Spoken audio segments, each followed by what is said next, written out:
Salut, c'est Gladouane, multiple championne de France dans 4 disciplines différentes. Triple saut, longueur, hauteur, heptathlon, demi-finaliste des championnats du monde et médaillée d'or et d'argent aux Jeux de la francophonie. Je suis donc une ancienne sportive de haut niveau retraitée des pistes depuis 2012 et donc le sujet de l'après-carrière est vraiment pour moi quelque chose de primordial et qu'il faut aborder sans tabou. Et aujourd'hui, je partage ce podcast avec une femme que vous allez découvrir ou redécouvrir car elle est en plein chamboulement dans sa vie. Longtemps salariée pour la célèbre marque L'Oréal, parce qu'elle le vaut bien, elle décide d'opérer parce qu'elle le vaut encore plus un virage dans sa vie. Elle nous en dira plus tout à l'heure. À Paris donc, dans ce magistral lieu chargé d'histoire qu'est le Grand Palais, elle a remporté le plus précieux des métaux en 2010. Et dans The Gladouane Podcast, nous recevons Madame, je dis bien Madame Maureen Nezima, quadruple championne du monde et double médaillée de bronze aux Jeux d'Athènes en 2004. Bonjour Maureen. Salut Vanessa. Ça va? Bon, est-ce que ma présentation est complète? Oh là là, t'as sorti les trompettes et les lauriers. Il faut, avec une dame comme toi, il faut. Justement, je reviens sur Athènes. Il y a une anecdote qui me revient comme ça. J'ai un pote qui était aux Jeux d'Athènes. Moi, on le sait, c'est le grand drame de ma vie. J'ai pas fait les Jeux. Il y a un pote qui me disait que la nourriture au village d'Athènes était extraordinaire, à tel point qu'il est revenu. Je vais pas citer son nom, parce qu'a priori, il avait encore des compétitions quand il est revenu des Jeux d'Athènes. Il est revenu avec 3 kilos de plus. Est-ce que c'est vrai que la nourriture, the good food, tu vois, à Athènes, c'est l'un des trucs qui t'a marqué? Alors, moi, j'ai pas eu à me plaindre du tout de la nourriture à Athènes. Il y avait un choix extraordinaire. Et en fait, pour tout te dire, j'ai pas non plus énormément de références parce que Athènes, c'est mes seuls Jeux olympiques. Okay. Sur une carrière en équipe de France qui commence en 2001 et qui se termine en 2016, Athènes, ce sera mes seuls Jeux, donc pas beaucoup de points de comparaison. Mais ouais, mais rentable. Tu reviens avec 2 médailles de bronze, j'ai une en équipe et une individuelle. C'est vrai. Et je me dis heureusement que ça s'est passé comme ça. Mais bon, on en parlera peut-être après, mais ça a occasionné aussi pas mal de frustration. Et en fait, pour moi, le self, au-delà de la nourriture, c'était les gens à côté de qui tu pouvais manger, quoi. Moi, j'ai mangé à côté de Gustavo Kuerten. Waouh! Ouais, j'avoue. Tu vois, je te dis. Alors, on mangeait pas de la nourriture saine à ce moment-là, tous les deux. On était assis côte à côte et on mangeait un célèbre burger. Ouais, non, mais on peut le dire. Parce que tu sais, les gens, il y a beaucoup de gens qui écoutent ce podcast et qui sont pas du tout du milieu du sport et qui savent pas que dans un village olympique, eh bien, il y a je te laisse le dire. McDonald's. Ouais. Ah, McDonald's, mais oui. Et d'ailleurs, c'est l'un des sponsors principaux des Jeux Olympiques. Au-delà des préservatifs qui sont distribués par.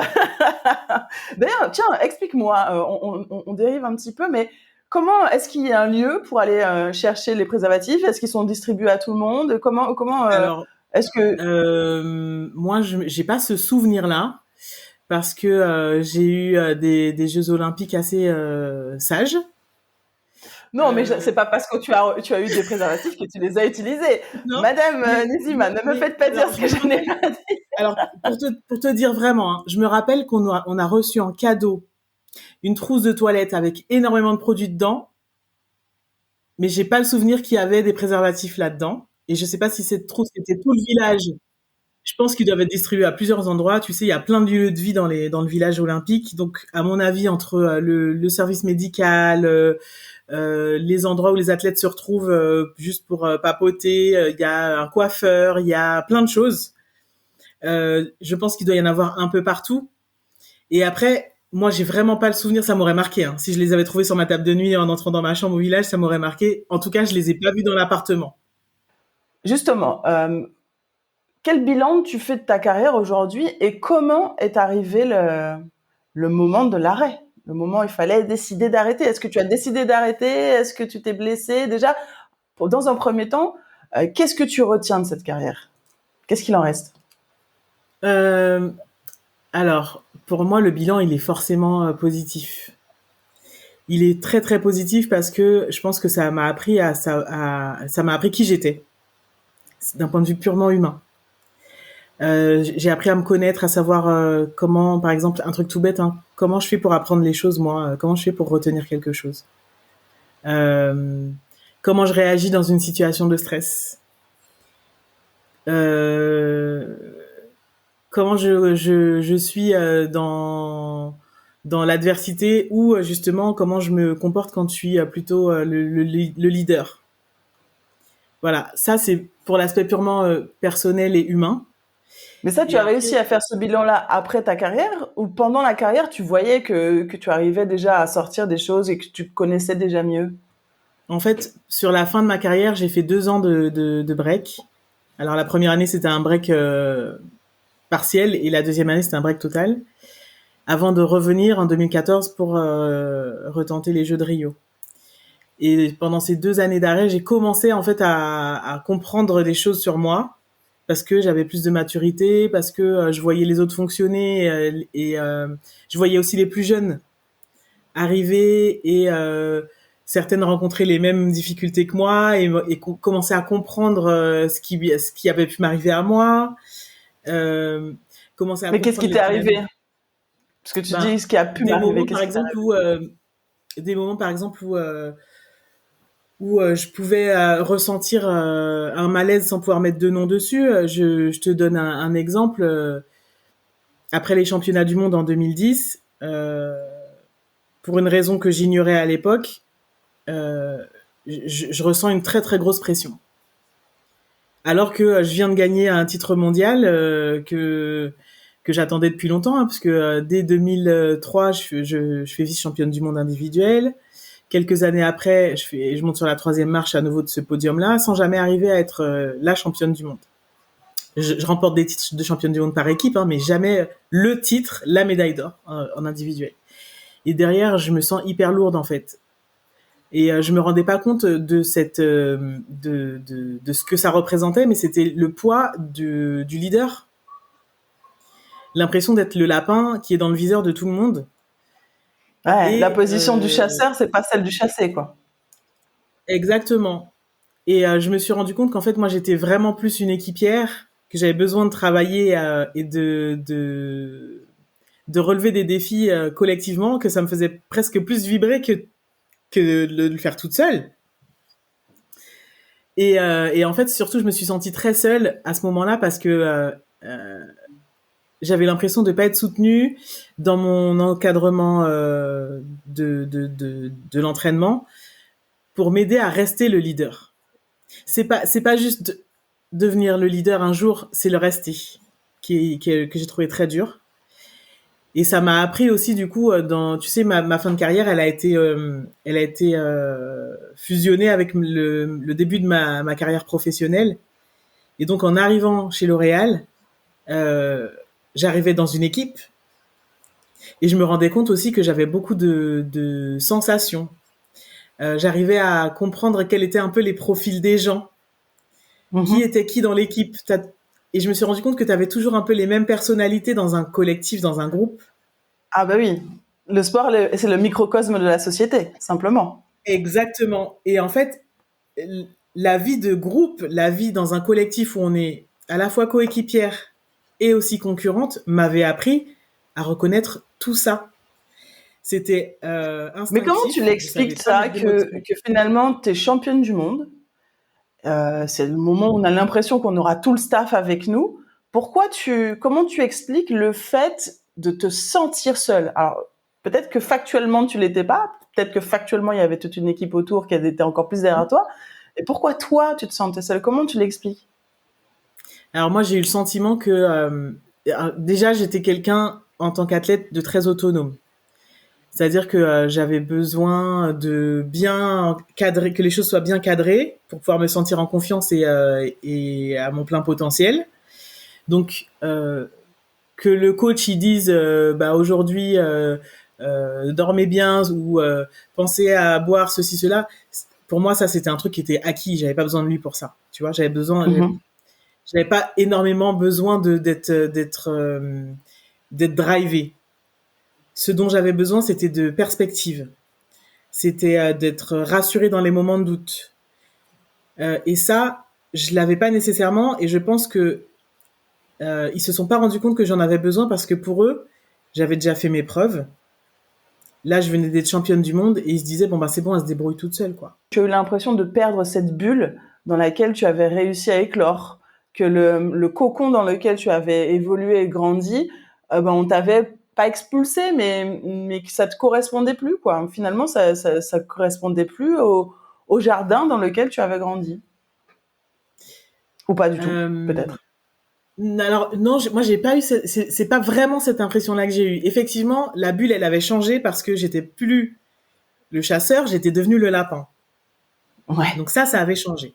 Et je pense que cette vision, ce nouveau statut-là, mes coachs, ils ne l'avaient pas non plus, ils ne l'avaient pas non plus en tête pour moi. Ils ont un collectif de 15 filles. Et donc sur ces 15 filles, ben certaines sont à certaines saisons, il y en a qui vont exploser, d'autres qui vont éclore plus tardivement, etc. Donc ils s'adaptent un peu à chacune. Et moi, j'ai eu l'impression à ce moment-là d'être un peu lâchée, quoi.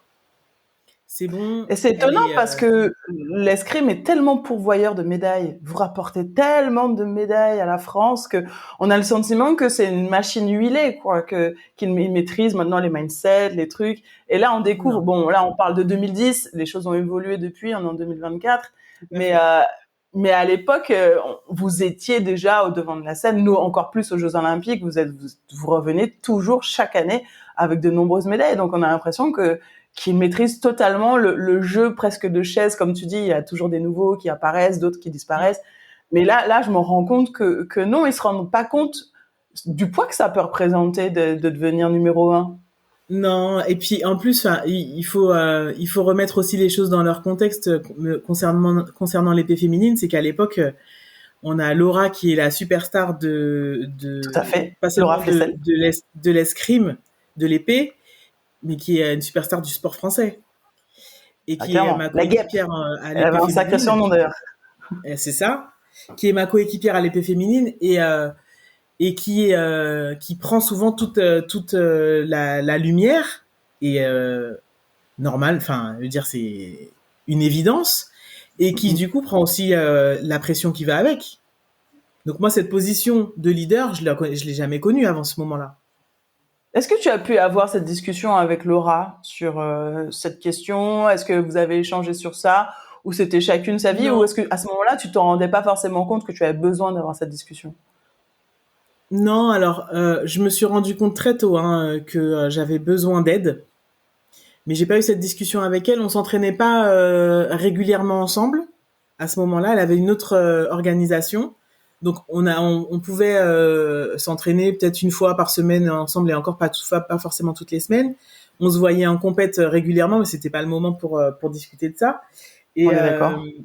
et c'était pas non plus la personne dont j'étais le plus proche pour en arriver à évoquer, tu vois, ce genre de sujets qui sont quand même très intimes. Personnel, oui, tout à Ouais. fait. Donc j'ai essayé d'en parler un peu avec mes entraîneurs, mais je pense ils étaient pas nécessairement ouverts à ce niveau de discussion parce que je pense que dans leur quotidien ils pouvaient pas, ils avaient tellement d'autres choses à gérer, quoi. Et puis on dit sport individuel, puisque notamment tu es championne du monde en individuel. On a l'impression que sport individuel, pour tous ceux qui sont pas sportifs de haut niveau mais qui écoutent ce podcast, que ça veut dire que tu t'entraînes seule. Et tu viens de le dire, 15 filles à Et non, gérer. C'est-à-dire qu'il y a un vrai quotidien à gérer, sans côté qu'il y a tout à évidemment fait. les garçons qui s'en mêlent, etc. Donc, pas toujours évident de pouvoir identifier chaque demande, chaque besoin pour chaque sportif. Mais Tout à fait. qu'est-ce que tu aurais voulu vivre différemment? Est-ce qu'à ce moment-là, alors c'est vrai qu'on rappelle, hein, c'était 2010, un coach mental, c'était pas forcément le discours le plus courant, ça existait déjà, mais J'en on n'y avais allait déjà pas, un. on poussait. Ah oui, tu avais déjà Ouais, un coach ouais, mental, ouais, et tout à malgré fait. ça, ça n'a pas suffi à te rassurer. Non, ça a pas suffi parce que je pense que en fait j'avais atteint la limite de ce que je pouvais gérer grâce à lui seul. Tu sais, Ok. moi j'avais toujours eu envie de garder cette forme d'indépendance ou d'autonomie, mais parce que je pense que c'était bon pour moi, c'était mon mode de fonctionnement et que ça, il fallait pas que je le perde. Mais je pouvais, enfin, personne réussit tout seul, ça n'existe pas. Non, en effet. Ce que mes coéquipières, mes camarades d'entraînement pouvaient m'apporter, elles me l'apportaient déjà au maximum de ce qui était possible de faire. Ce que mon préparateur mental m'apportait à ce moment-là, était arrivé au maximum de ce que lui pouvait m'apporter. Et en fait, il me fallait un supplément venant de mes coachs. Ok. Et ce supplément, j'ai eu beau essayer de l'initier parce que j'arrivais bien à voir que... Et c'était très technique en plus, hein, parce que je me disais qu'aujourd'hui, j'étais photographiée, filmée sous toutes les coutures et que il fallait que je développe de nouvelles choses pour pouvoir de nouveau surprendre, renforcer les choses que je savais déjà bien faire, travailler sur les choses qui bloquaient encore un peu. Voilà, il fallait du nouveau. Et ce nouveau-là, bah, malheureusement, j'ai pas pu le développer dans le bon timing. Et, euh, et du coup, derrière, les 2 années qui vont suivre entre 2010 et les Jeux de Londres, ça a été très dur, quoi. Très, très dur. Donc, pour revenir, 2014, tu reprends en prévision Ouais, des Jeux de Rio. Mais ouais. après, ah oui, donc en fait, là, tu parles de Londres. Donc, Londres, tu fais Londres, Londres, 0 médaille hein, pour 2012. l'escrime. Et je le redis quand Ah même parce ouais, que tout à l'heure, tu disais, ouais, ouais, ouais, ouais, ouais. l'escrime, Sacré retour de pourvoyeur de médaille. médailles, Londres, ouais, ouais. 0 médaille. Et puis, je Donc sais nous, qu'en on ce n'est même pas moment, qualifié pour la les Jeux. Fédé d'escrime passe par un moment compliqué. Donc, je Ouais, ne bah, connais pas c'est trop bien, les, faut les tenants remettre. et les aboutissants. Donc, je sais pas, mais, hein? Voilà. Et écoute, parfois, ça vaut le coup que les choses soient un peu agitées pour pouvoir aussi faire un gros brainstorm et remettre l'église au centre du village et travailler sur ses priorités. Donc, ça arrive maintenant, c'est pas évident, ni pour les entraîneurs, ni pour les athlètes qui préparent les jeux, mais peut-être que c'est un passage nécessaire. Écoute, en tout cas, on le souhaite parce que Paris 2024, ça frappe aux portes, c'est demain. Donc, C'est ça. évidemment, comme d'habitude, on aura des yeux rivés sur l'escrime qui procure des émotions, mais toujours folles, quoi. C'est De incroyable, dingue. l'escrime. L'assaut, le dernier truc à la dernière minute. Pour ceux vous pouvez aller sur YouTube hein, pour me voir faire semblant de piquer avec mon épée. C'est vrai qu'on avait Mais fait de l'escrime ensemble, Vanessa. ouais, ouais, ouais, on a fait de l'escrime ensemble. Mes débuts en télé, tu vois, on avait fait des, C'est on vrai, c'est avait fait vrai. de l'escrime ensemble. Donc, j'ai un sacré souvenir. Et puis, évidemment, moi, je suis une grande fan de toutes les équipes de France, de tout sport confondu. Donc, je suis comme ça, avec des allumettes sur les yeux pendant les JO. J'essaie de regarder un maximum de trucs. Donc, je serai évidemment devant l'escrime. Et chaque fois, on a toujours le cœur qui veut s'arrêter à chaque assaut, à chaque truc. Enfin, c'est incroyable. Mais justement, puisqu'on parle de médailles, est-ce que tu as su savourer chacune des médailles? Parce que tu disais tout à l'heure que ah ouais, ouais, ouais, c'est ça. Je te vois déjà me dire Bah non de oui, la tête. Mais ouais, c'est bah presque ouais. le drame, j'ai envie de dire, des sportifs de haut niveau, parce que quand tu veux pas rester coincé dans ton ancienne performance, dès le lendemain, tu te projettes vers l'avant. Et je pense que le mot, il est tellement juste, se projeter, quoi. On se propulse Ah oui, et tu on te se dit, lances, bah, hein, ce qui est vraiment. fait est fait. Et donc, ça aussi, ça peut faire partie peut-être je dirais pas des douleurs, mais peut-être des mini regrets de sa vie, de dire, j'ai pas savouré, quoi, comme il a fallu. Bah, tu vois, quand on me pose la question de ce que je regrette le plus, c'est ce qui vient en premier, c'est de pas avoir su trouver la façon de célébrer. Parce qu'il fallait quand même le faire, je pense. Euh, mon entourage a essayé parfois de le faire, de forcer un peu la main. J'étais contente, hein, mais tu sais, t'as toujours cette impression. Alors, pour moi, c'est de l'ordre du feeling. C'est pas quelque chose de palpable, mais que ça va t'attraper et te bloquer euh, à ce moment-là et que tu iras plus jamais trouver d'autres médailles, tu iras plus jamais décrocher d'autres médailles. Je comprends Et en tellement. fait, je pense que c'était ma plus grande hantise et c'est pour ça que j'ai pas pu les célébrer. En tout cas, à la hauteur de ce que ça aurait dû.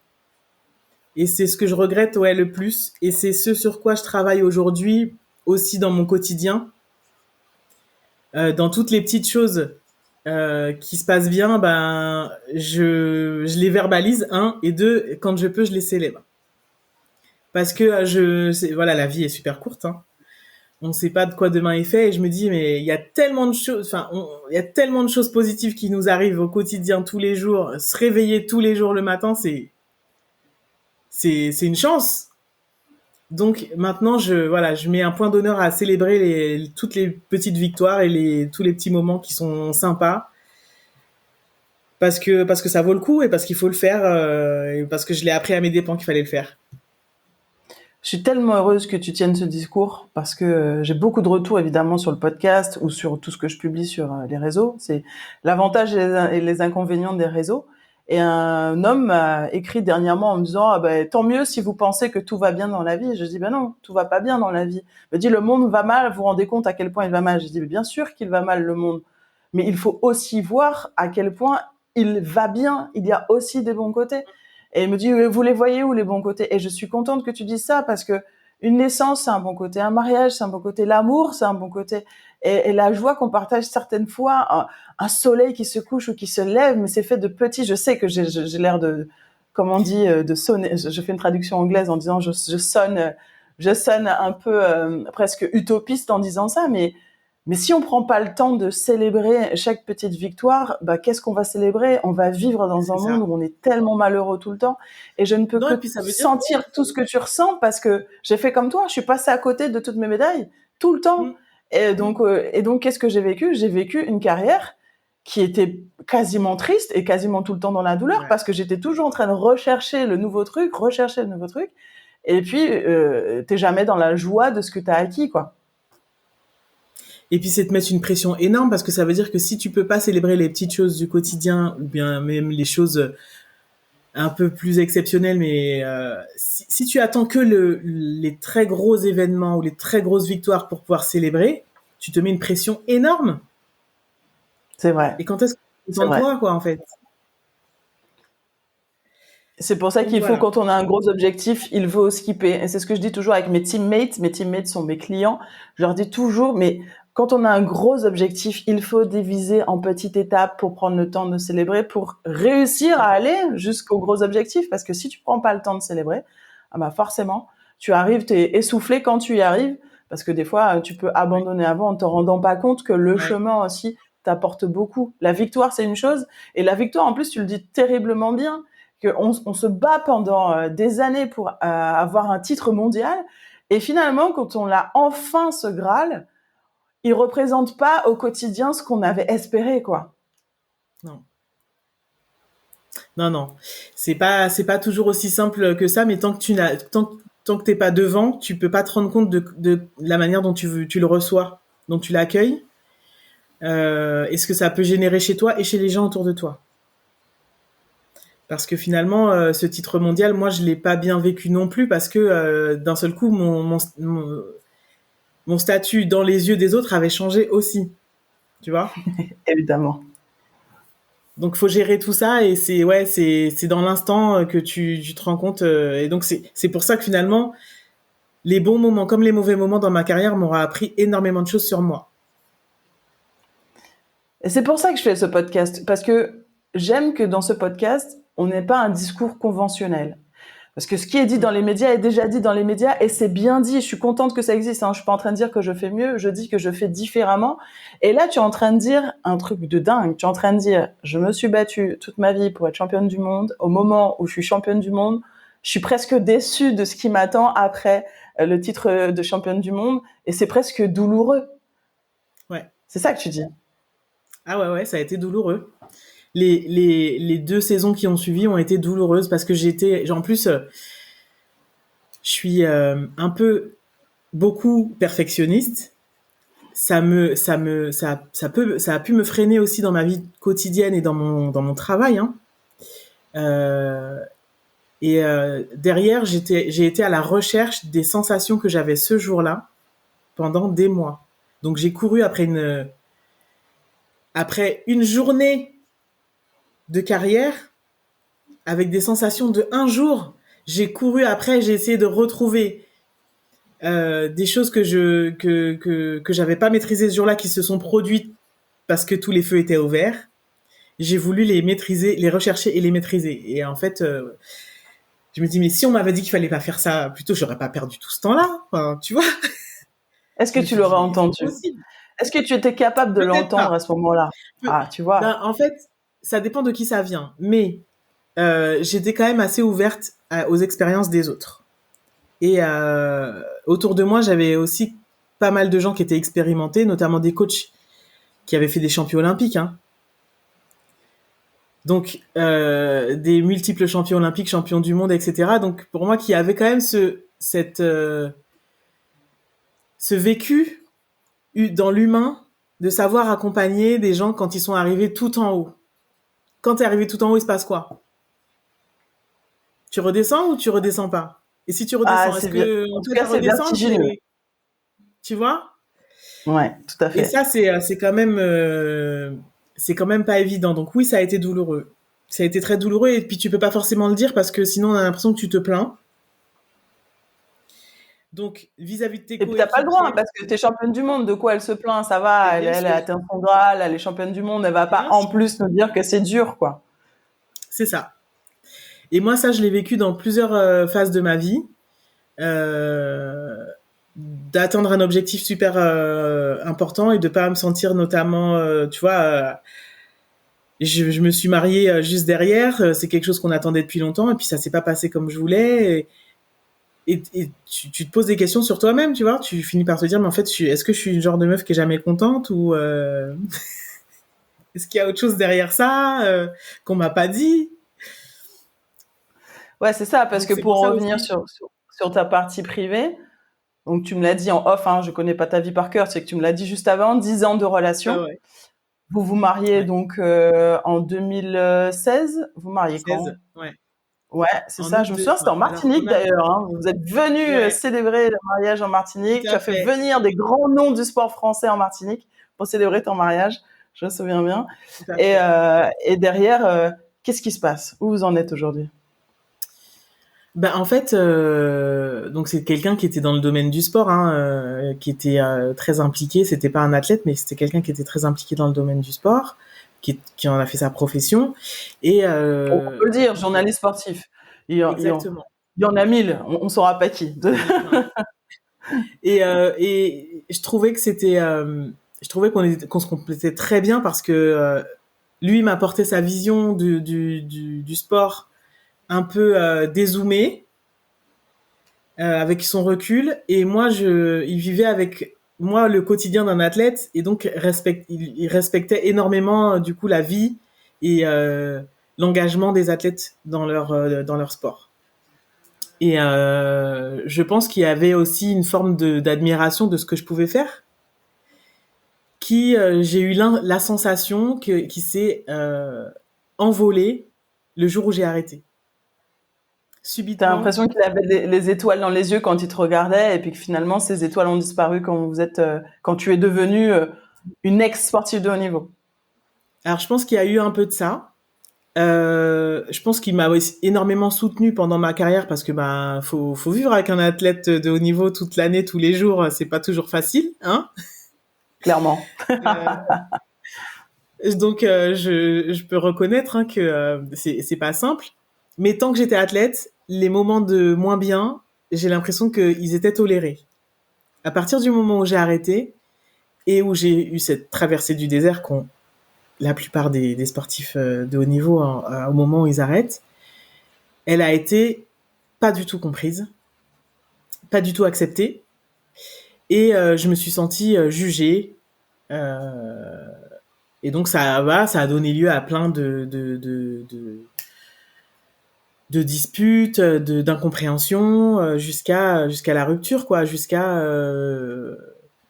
avoir l'impression que tu connais pas la personne qui est en face de toi, tu vois, et te Et là sentir aussi, c'est un discours très important que tu tiens, parce qu'on parle du deuil du sportif de haut niveau, qui est un vrai sujet, hein. Tu m'expliqueras plus en détail comment toi tu l'as vécu d'ici quelques secondes.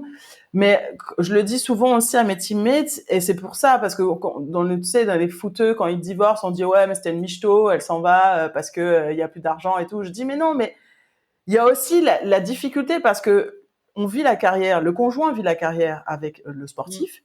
Mais il a des aspirations et des espoirs de l'après-carrière, lui aussi. Il se dit, Tout bon, à fait. bah, j'ai accepté C'est- pendant 10 ans, c'était ton cas, un certain fonctionnement, elle est partie à l'étranger, elle est partie en stage, elle était pas là, elle était ci, elle était fatiguée, elle était tout. On a squeezé des Noëls, on a squeezé des vacances, on a squeezé des fêtes de famille parce que c'était sa carrière avant tout. Et maintenant qu'elle arrête, ben moi, en quelque part, j'espère que c'est mon tour, tu vois. Je dis pas que c'est forcément ton cas, mais je dis que forcément la personne qui a vécu cette carrière-là, elle aussi, elle attend des choses et elle peut vivre une grande déception de découvrir que l'après-carrière ne se passe pas forcément comme prévu. C'est un peu ce que tu es en train de me dire. T'as exactement employé le mot, moi, qui m'a un peu frappé. C'est que le jour de notre mariage, euh, il a dit à quelqu'un de très proche de moi, ben maintenant, ça y est, c'est mon tour. Et du coup, je me suis sentie un peu chosifiée, tu vois. J- J'ai eu l'impression d'être auparavant une athlète dans un classement, et puis là maintenant, la chose qu'il allait pouvoir un peu posséder et qui allait pouvoir répondre à ses projets, à ses envies, à ses besoins. On avait une Et très puis grosse peut-être pression. enfin pouvoir rentrer dans le rang, avoir une vie dite normale, parce que C'est la vie ça. d'une sportive de haut niveau, elle n'est pas normale, Non, elle est pas entre normale. Et guillemets. moi, Hein. on avait eu une envie de fonder une famille et c'était un peu la raison de ma pause en 2000, entre 2012 et 2014.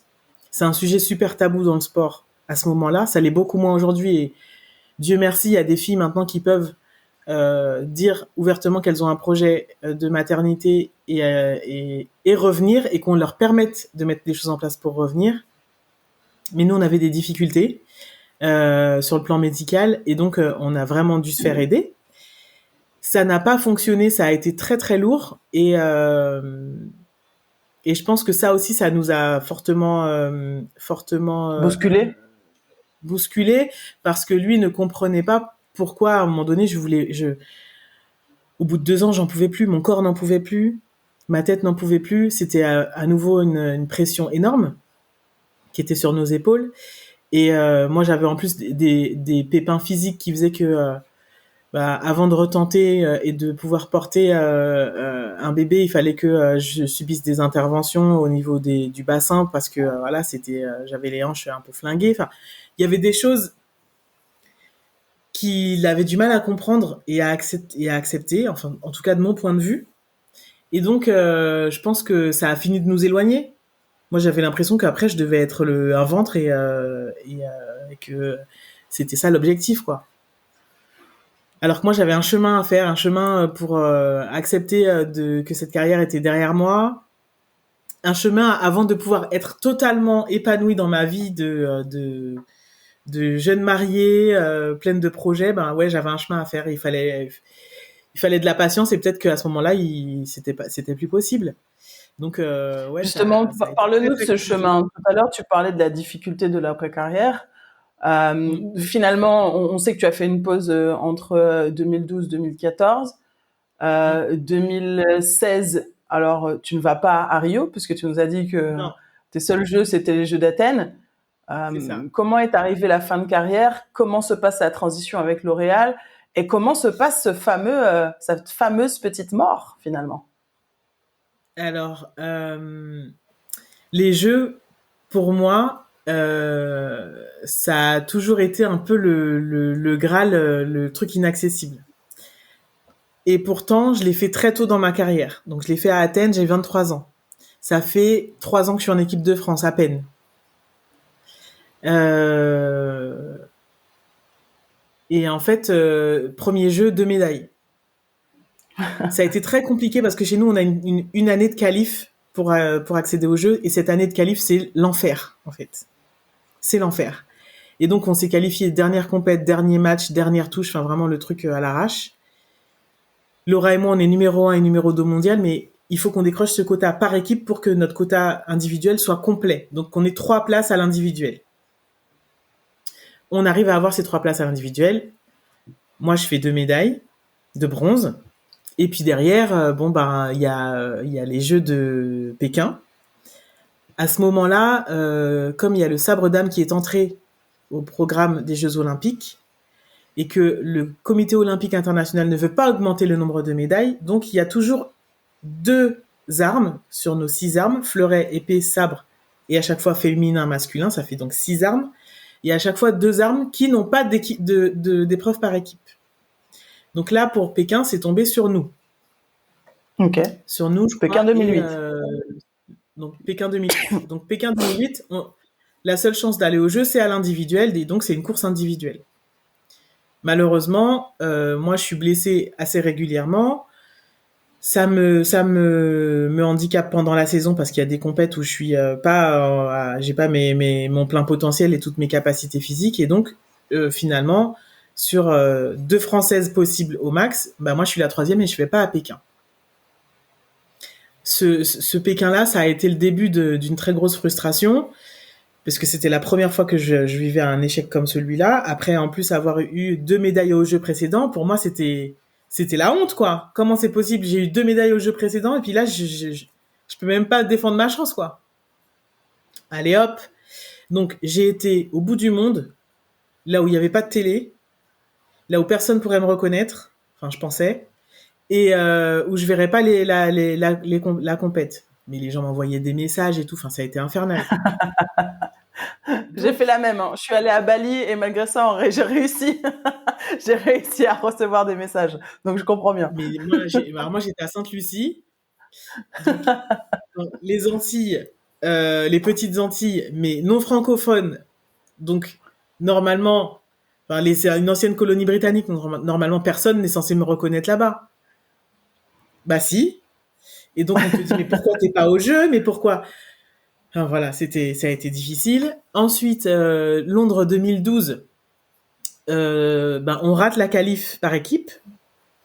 Donc là, on rate. Hein. C'est-à-dire qu'il y a même pas de possibilité d'aller à l'individuel, sauf une, qui est que la fédération décide de m'envoyer au tournoi de qualification de zone. Mais c'est pas moi qui ai choisi.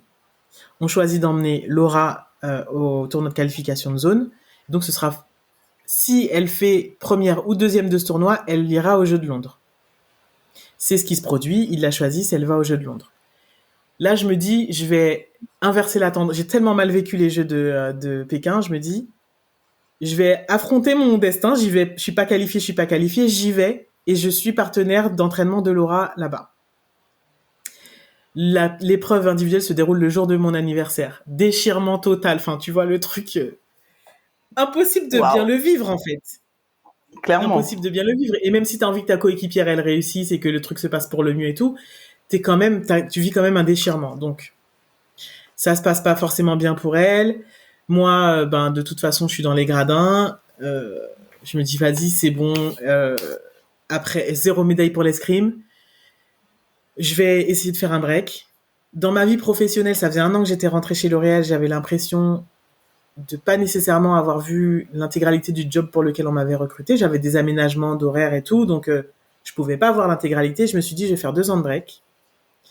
Je vais regarder si là où je suis, ça me plaît. Si le job pour lequel j'ai été embauchée, si en le voyant dans son intégralité, j'arrive à m'y retrouver. Si le bébé arrive dans ce temps-là, très bien. Et quand j'annonce ça à mon entraîneur de l'époque, je lui dis, voilà, c'est un peu compliqué pour nous, on va devoir se faire aider et tout. Donc là, je vais faire un break de 1 an, au moins.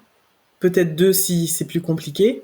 La première année, j'arrêterai pas complètement. Je vais quand même faire les compétitions nationales et je vais continuer à m'entraîner dans mon club. Mais voilà, je me retire de la compétition internationale pour cette saison. Il me dit, mais attends, et si t'as des jumeaux, tu vas faire quoi? Et je me suis dit, attends, le mec, il est en train de me dire que si j'ai des jumeaux, comment je vais faire pour m'organiser pour revenir Mais en fait, ça te regarde pas. Ouais, c'est ça, clairement.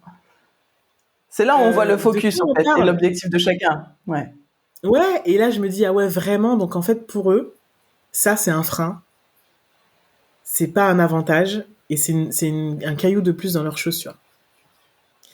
Je reviens, donc ce projet n'aboutit pas, le projet de bébé. Je reprends en 2014 en vue des Jeux de Rio en 2016 dans une équipe qui est totalement remaniée parce qu'en fait, toutes les filles de ma génération ont été plus ou moins mises dehors. Après l'échec de Londres, ils ont voulu faire un grand ménage. Donc, les filles qui sont là, elles sont très jeunes, elles ont peu d'expérience et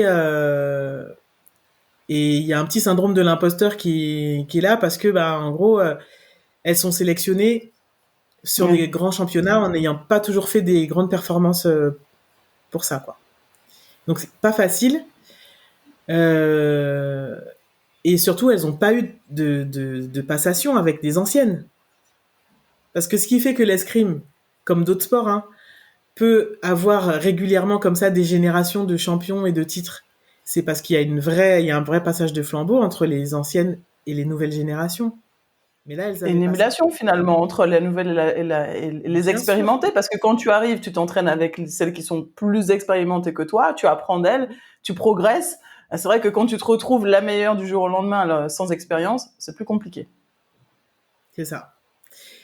Et donc moi, je suis arrivée à ce moment-là, le DTN de l'époque me dit, écoute, nous, on accepte de faire repartir ton aménagement d'horaire avec L'Oréal, le ministère et tout, que si tu vas t'entraîner à l'INSEP avec l'entraîneur national.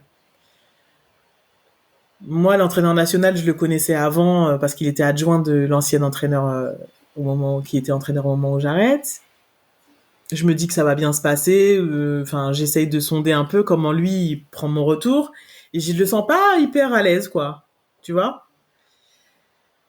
J'ai un statut de super expérimenté, grande sœur, mais qui a pas été là pendant 2 ans, donc qui est pas censé la ramener non plus, hein. Tu vois? Donc je me fais discrète. Et en même temps, je sens bien que les filles, elles sont quand même en attente que je prenne une position dans le groupe et tout. Donc Les leaders, c'est très que tu délicat. montres la voie. Voilà, c'est très délicat pour moi. Les performances ont du mal à revenir parce qu'en fait, physiquement déjà, avec les traitements que j'avais subis pendant ces 2 années, mon corps avait beaucoup changé.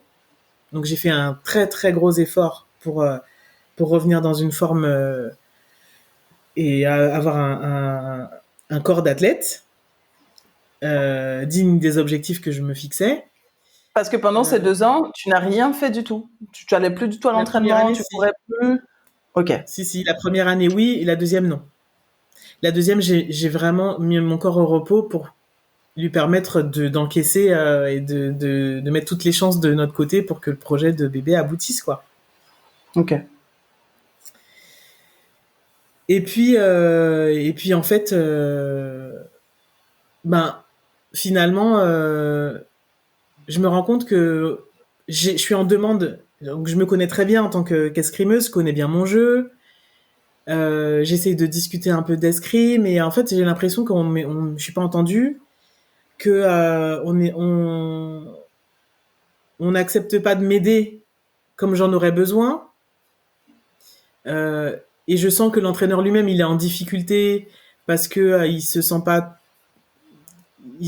toujours les épaules. Enfin c'est très compliqué à plein de niveaux. Le management de l'entraîneur dans le groupe c'est un peu ça se fait un peu en force. Tu vois, un peu d'autorité mal placée, un peu de passage en force. Moi, je suis pas une petite fille, donc j'ai pas besoin de ça. C'est pas ce que j'attends. Je suis la seule à bosser dans le groupe, à avoir un boulot à ce moment-là. Et donc, je sens bien que Et un boulot prenant. Hein. Je me souviens de tes horaires, c'était quand même très prenant. C'est ça. Et donc, je me rends bien compte qu'en fait, ma présence, c'est plus un problème pour lui qu'une solution. Mais l'année, je me qualifie pour les championnats du monde la première année, donc je fais les championnats du monde. Et donc, je fais partie des filles qui sont dans la course aux Jeux pour les Jeux de Rio. Et en fait, pendant toute la saison de la qualification des Jeux, donc la saison 2015-2016, je fais partie de l'équipe sur toutes les compétitions où on va chercher nos points pour la qualif olympique, décrocher notre quota. Je me rends compte que y a des choses qui pêchent un peu dans la façon dont la compétition par équipe se déroule, parce que les filles elles sont en attente, et moi aussi hein, en attente de briefing et de débriefing avant les matchs et après les matchs pour essayer de mettre toutes les chances aussi de notre côté que de battre les adversaires. Et ça vient pas toujours, ou c'est pas régulier, ou c'est pas fait tout le temps. On apprend la composition de l'équipe quelques minutes avant de rentrer en piste. Enfin, des fois c'est un peu, c'est un peu compliqué, et moi ça ajoute à un problème de posture pour moi, c'est que je me dis, moi en tant qu'athlète, je ressens ce qui manque. En tant qu'athlète expérimenté, j'arrive aussi à avoir du recul et à voir ce qui manque à cette équipe pour passer le cap et pour vraiment être performante.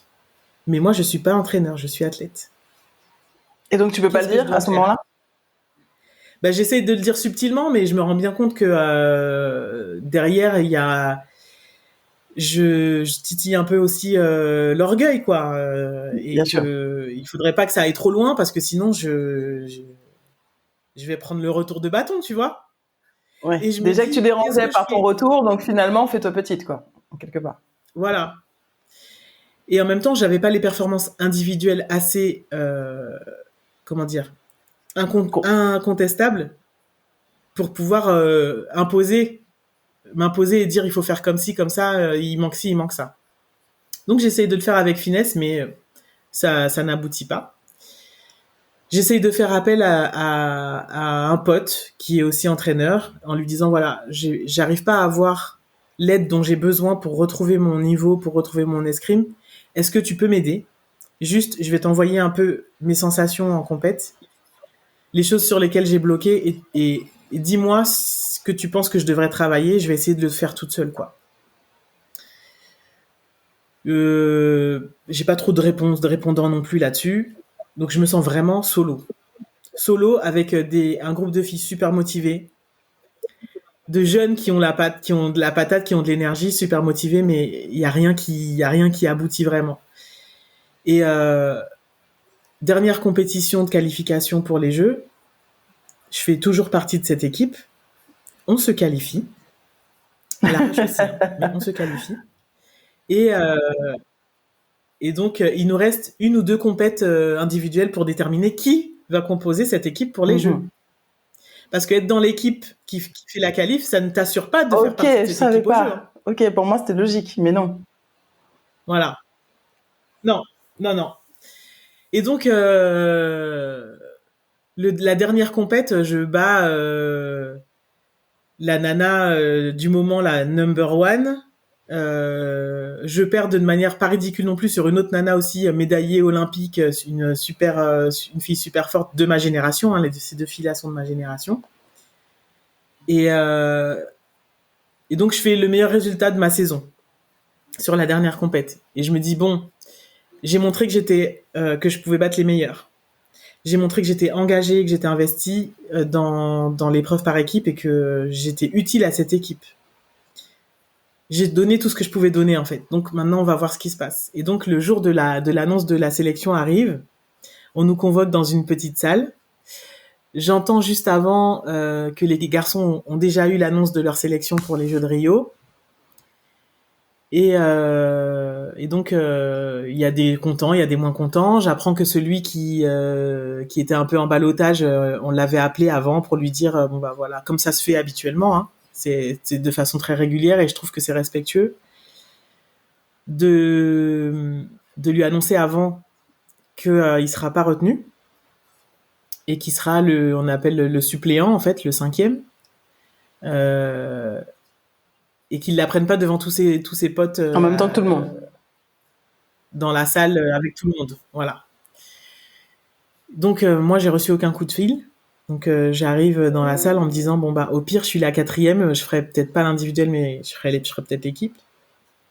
Et donc là l'annonce se fait et donc de façon très laconique on te dit bon bah voilà, les sélectionnés sont un tel et la 4e c'est une telle. Et je suis ni dans les 3 de l'individuel, ni dans la 4e, ni la 4e qui fait. Finalement, pour toi, ils n'ont pas pris le temps de te prévenir.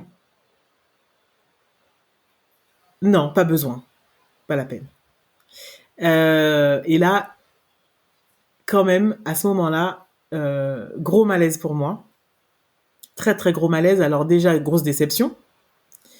Et sentiment, en fait, de d'un manque total de considération et de respect pour tout ce que moi je me suis engagée, pour ma carrière en général, et même pour le fait que j'ai fait parfois un peu leur job, quoi. Parce que dans le cours de l'année, on apprend que l'entraîneur il a posé sa démission. Enfin, ça a été assez compliqué et il a fallu rester mobilisé en fait. Et rester mobilisé pour quelqu'un comme moi en fin de carrière. Et c'est aussi se dire qu'il n'y a pas que moi qui dois rester mobilisé. Je vais aussi m'assurer que les autres filles, elles restent embarquées dans l'aventure, tu vois. Ah oui, il y a des jeux au bout. Parce qu'elles sont plus jeunes et parce que ça peut les atteindre. Et je me dis, faut pas non plus que ça les Je plombe. sens vraiment un sentiment d'injustice là quand tu en parles de ce qui s'est passé. Ouais, tout à fait, tout à fait. Et à la fin de cette réunion, donc tout le monde repart et ils me disent de rester. Donc je me dis bon bah peut-être que ils ont pas eu la considération de m'appeler avant pour m'expliquer, mais peut-être que là on va avoir une explication. Et donc je reste et ils me disent bon bah voilà, on sait que c'était tes derniers jeux, que tu as annoncé que tu t'arrêtais après ces jeux-là, c'est ta fin de carrière, donc on va avoir toute la préparation olympique et le stage terminal. Bon bah comme c'était dernier, c'est ta fin de carrière, on t'oblige pas à le faire, on prendra quelqu'un d'autre si tu veux pas le faire. Ah ouais, tu t'attends vraiment pas à ça. Donc en fait, après la déception, il y a encore une déception. C'est la chute de la chute, quoi. Ah mais c'est le respect est mort. Ah ouais. En fait, c'est même pas. Tu sais, le pire, c'est même pas qu'il m'ait dit ça, c'est que moi je m'attendais à ce qu'on Ouais, m'explique. c'est ça, c'est ça. Maureen, on t'a pas pris parce qu'on attendait ça de toi, parce que voilà, on a estimé que sur la saison qui vient de s'écouler, on a vu que qu'on se parle quoi en fait. Là, t'es en train de me dire bon bah écoute, tu peux prendre tes affaires dans le vestiaire là et puis rentrer chez toi. Merci, au revoir. Et donc là, je me dis, j'ai rongé mon frein toute l'année, j'ai fermé ma bouche. Aujourd'hui, je ferme pas ma bouche. Et tu as bien eu raison, je pense. Donc, j'aurais dit écoutez, la fin de ma carrière, c'est moi qui vais en décider. Je vous remercie. Mais en fait, je vais aller au bout des choses. Les filles, j'ai été avec elles dans l'aventure dès le début quand je suis arrivée en 2014. J'ai donné de ma personne, elles aussi. Donc je vais aller jusqu'au bout de l'aventure avec elles, dans la préparation et dans le stage terminal. Et c'est comme ça que ma carrière elle va se terminer et c'est moi qui en décide. Donc bah les choses se sont faites comme ça, mais j'ai dû aller réclamer des explications par la suite. J'ai laissé quelques jours passer et j'ai dû aller réclamer des explications pour ma non-sélection. Et alors, j'imagine que c'est technique les explications, mais est-ce qu'ils ont compris le fait que tu aies pu mal vivre la manière dont ils t'ont annoncé ta non-sélection? Bah, à peine. D'accord. À peine. C'est qu'ils étaient déjà embarqués sans les défendre, hein, parce que évidemment on est dans l'humain, le sport de haut niveau c'est de l'humain plus que jamais. Donc, mais est-ce que le fait qu'ils étaient pas déjà embarqués dans les jeux, et tu sais ce que c'est quand on est déjà projeté tellement loin, qu'ils se rendaient plus compte à quel point ça pouvait être douloureux pour toi ce que tu vivais à ce moment-là? Alors j'ai essayé de m'expliquer leur comportement. Et pour moi, j'ai jamais trouvé une excuse valable. Pourquoi? Parce que ces entraîneurs-là, ils sont pas tout seuls. Ils ont d'autres entraîneurs, d'autres armes à leur côté qui considèrent leurs athlètes aussi, qui peuvent considérer correctement leurs athlètes. Et donc, ils ont vu d'autres faire. Donc, ils avaient la possibilité de se dire, bah, moi, c'est ma première Olympiade. J'ai vu comment un tel a fait. Et puis moi j'ai été athlète avant, j'ai apprécié quand on m'expliquait les choses. Pour certains, ils ont été aussi eux en équipe de France avant, tu vois. Donc ils ont connu les non-sélections, ils ont connu les fins de carrière. Donc ouais, tu attendais un peu plus d'humain et d'humanité dans leur manière de réagir. Exactement, exactement. L'aspect sportif, je te dis que j'avais pas les résultats incontestables pour pouvoir dire je suis sûr d'aller au jeu. Donc c'était une possibilité que j'y aille pas. Moi, ce que je leur ai fortement reproché, c'était la considération et le respect, le manque de respect qu'ils avaient eu envers moi. Et je me suis dit que plus jamais, Et ça, c'est aussi quelque chose qui a un impact dans ma vie d'aujourd'hui. Plus jamais, je ne laisserai les gens déconsidérer, minimiser mon travail. Voilà. Et c'est une expérience qu'il faut vivre, hein, qui est très douloureuse. Et donc, c'est comme ça que derrière, j'entame ma fin de carrière, tu vois. Donc, le deuil. Donc finalement, tu pars faire ce fameux stage préparatif. Et puis. Ouais, je fais le stage préparatoire et puis après, je les vois partir aux Jeux à Rio. Et puis moi, je regarde les Jeux à la télé, quoi, dans mon canapé. Et comment tu le vis, justement? Avec des mouchoirs à côté, tu essaies d'éteindre la télé. Comment tu vis ces jeux-là? Non, j'éteins pas la télé, mais je suis très seule parce que en plus à ce moment-là, mon fiancé, il travaille, enfin il est pas nécessairement là. Je suis assez seule à la maison. Les gens t'appellent forcément ou te demandent, tu vois, mais comment ça se fait que t'es pas là, qu'est-ce qui se passe, ou ah, j'ai vu un tel, c'est trop bien, mais à ce moment-là, en fait, tu peux même pas te réjouir forcément pour les gens qui gagnent des médailles parce que t'es Ouais, seule t'es pas en avec ta peine, quoi. capacité de te réjouir. Et non. Et dis-toi qu'à ce moment-là, on est en juillet et que je me marie un mois plus tard. Ouais, donc c'est dans ce contexte-là que finalement tu vas passer la bague au doigt à ton fiancé depuis une dizaine d'années. Et tu arrives à te réjouir de ton mariage, ça y est, c'est tout ça, c'est oublié, c'est derrière, ou tu fais, j'allais dire, tu fais bonne Non. figure à ton mariage. Non, c'est là. Alors c'est là et c'est pesant. Mais ça fait 2 ans que je prépare ce mariage. Malgré tous les remous qui sont déjà présents dans notre couple, hein, j'essaye quand même de me dire bon, ça va le faire. Donc j'essaie de me persuader que ça va le faire, hein. Et la tristesse et les moments de pas bien, j'essaie de les mettre. Je pense que j'arrive pas à faire la part des choses entre le deuil que je suis en train de vivre, que je ne connais pas, parce que j'ai entendu parler de gens qui vivaient pas bien l'après-carrière, mais je sais pas que c'est ce que je suis en train de vivre là, que c'est en train de m'arriver. Ouais. Tu vois? Donc en fait, je suis là en train de me débattre avec le truc, en train de me dire Maureen, là tu vas te marier, faut que tu sois contente. Sois heureuse, je t'ordonne d'être heureuse tout de suite, maintenant. Les gens, ils ont payé leur billet pour venir à l'autre bout du monde te marier. Fais pas la meuf, tu vois, l'ingrate, quoi. C'est pas possible. Et en plus, moi, j'avais vraiment la sensation que mon fiancé, lui, il était surexcité. Donc, il y avait un vrai décalage entre nous. Quand il est arrivé là-bas, il était en mode Géo Club Med, à faire des sorties, des trucs avec tout le monde et tout ça, alors que moi, je devais me taper les essayages make-up, les essayages coiffure, les essayages ceci, cela. Et lui, il me calculait pas. Donc, j'avais vraiment l'impression que j'étais, tu sais, la mariée qui ont composé sur le gâteau, là. Je vois la petite poupée, là. Je me suis sentie, voilà. Je me suis sentie comme ça. Le seul jour dont j'ai vraiment profité, c'est le jour J, parce que c'était un jour plein d'émotions, forcément. Et encore, j'ai des gros trous dans cette journée. Et puis derrière, quand on repart, ben on redescend, on repart pour l'enfer, quoi. Et je suis repartie pour l'enfer. Et je pensais qu'avoir un boulot, ça allait me... Ah, quand même. Ouais. Non, mais il faut que tu m'expliques, là. Tu viens d'employer un mot parce qu'en fait, très puissant. Ça a été une bulle. Ça a été une parenthèse un peu ce séjour en Martinique pour nous marier. Ça a été une parenthèse enchantée un peu. Et quand je te dis un peu, parce que je te dis, moi, j'avais l'impression qu'on n'était pas connectés même là-bas.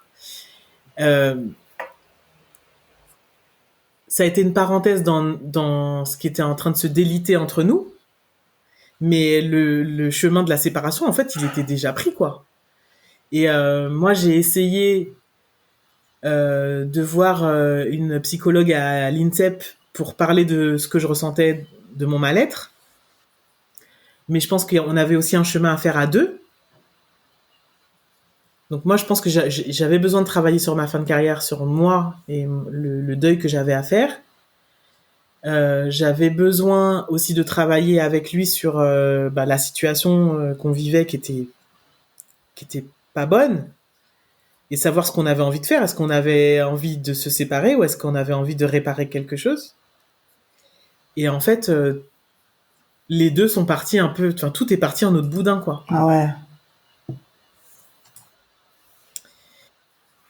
Donc si tu veux, voilà, et puis du jour au lendemain, tu t'es plus dans le vestiaire, t'es plus, tu voyages plus, enfin, plein d'autres avant moi ont expliqué ça hein, dans ton podcast, mais je confirme. Hein. Le téléphone ne sonne plus, les partenaires ne t'invitent plus, tout le monde t'a oublié. Ça a été difficile à vivre ça pour toi, le fait d'être oublié, d'avoir tant fait finalement, d'avoir représenté quelque chose et puis du jour au lendemain d'avoir le sentiment de disparaître. Ouais, ça a été très dur parce que mais ça je l'ai vécu de façon difficile. J'ai compris pourquoi après, parce que j'ai compris aussi après quand j'ai fait ma formation dans le coaching, ce que l'escrime était venu réparer chez moi. Donc le fait que ça se termine, j'ai compris aussi pourquoi c'était aussi douloureux, parce que ça ne réparerait plus certaines choses, ça ne cacherait plus certaines choses. Et donc, il fallait trouver un autre moyen de cacher les bobos, de soigner, quoi. de panser ses plaies. Ah oui, je le dis là aussi, c'est quelque chose que je dis à mes teammates. On ne devient pas sportif de haut niveau par hasard. C'est impossible de devenir sportif de haut niveau par hasard. Et on choisit pas son sport par hasard. Il y a bien une raison pour laquelle tu choisis ce sport plutôt que celle-là, plutôt que celui-ci. Et là, tu me confirmes que l'escrime, voilà, venait soigner des choses chez toi, venait t'apporter des réponses en quelque part. Et moi, je dis qu'il y a une faille interne, c'est le truc tellement puissant, tellement profond, que tu as besoin de trouver des réponses et ça va au-delà de la douleur physique que t'infliges la vie du sportif de haut niveau. Ça va au-delà du rythme de vie, ça va au-delà des douleurs psychologiques, psychiques que t'impose le sport de haut niveau parce que c'est tellement profond que tu as besoin de l'escrime limite pour te soigner. T'es en train de confirmer. C'est ça. C'est ça. Et en fait, moi, j'ai fait le parallèle il y a pas longtemps, parce que j'ai trouvé ces réponses-là il y a pas si longtemps que ça. Je pense que l'escrime réparait chez moi un sentiment d'abandon très très fort. Venait réparer ça. Et en fait, quand l'escrime s'est arrêté, ce sentiment d'abandon, cette blessure de l'abandon, elle s'est réveillée puissance 1000. Bien sûr. Bien sûr, puisqu'il n'y a plus de, voilà, tu l'as dit, hein, tu l'as très bien dit, la manière de te réparer, la manière de t'apporter des réponses n'existait plus. Donc parfois, on va les chercher ailleurs. Comment tu les as, où tu as été chercher ces réponses-là?